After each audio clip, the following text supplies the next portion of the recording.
आशा करते आपने सब भलରେ ଥିବେ। तो आज ମୁଁ କୁଆଡ଼େ ଯାଇନି ବୁଲାବୁଲି ପାଇଁ। ବାହାରେ ବହୁତ ଜୋର ବର୍ଷା ହେଉଛି।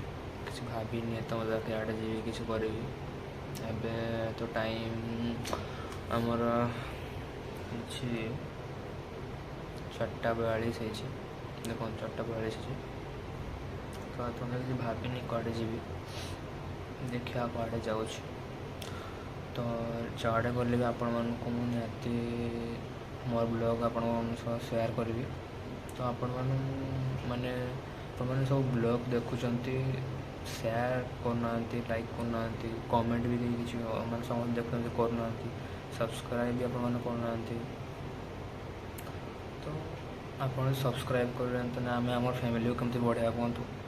ତ ଆପଣମାନେ ଲାଇକ୍ ସେୟାର ସବସ୍କ୍ରାଇବ୍ ସବୁ କରନ୍ତୁ, ଦେଖନ୍ତୁ ଜଲ୍ଦି।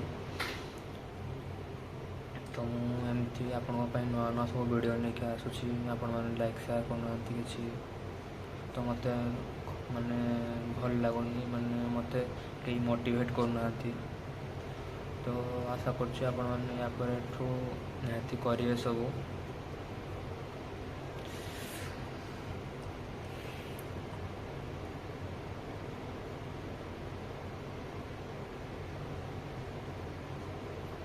ତ 4:44 ହେଲାଣି। ମୁଁ ଏବେ ଭାବୁଛି ମାର୍କେଟ ଆଡ଼େ ବୁଲିବା ପାଇଁ ଯିବି ଭାବୁଛି।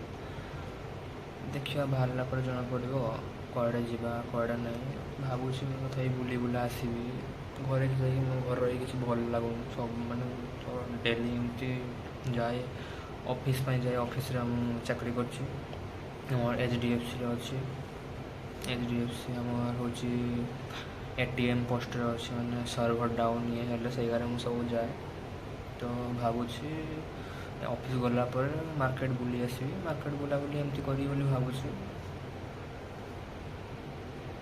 ଫ୍ରେଣ୍ଡସ୍ ମୁଁ ଭାବୁଛି ଏଇଟା ଏଣ୍ଡ କରିବି, କାହିଁକିନା ଏବେ ମୁଁ ଟାଇମ୍ ବି ହେଇଗଲାଣି। ଅଫିସ୍ ଯିବି, ଅଫିସ୍ ଯାଇକି ତାପରେ ମାର୍କେଟ ବୁଲାବୁଲି ପାଇଁ ଯିବି। ତ ଯୁଆଡ଼େ ବି ଗଲେ ଆପଣମାନଙ୍କୁ ତ କାଲି ବ୍ଲଗ୍ ନିହାତି ମିଳିଯିବ। ତ ଫ୍ରେଣ୍ଡସ୍ ଆସୁଛି, ଜୟ ଜଗନ୍ନାଥ।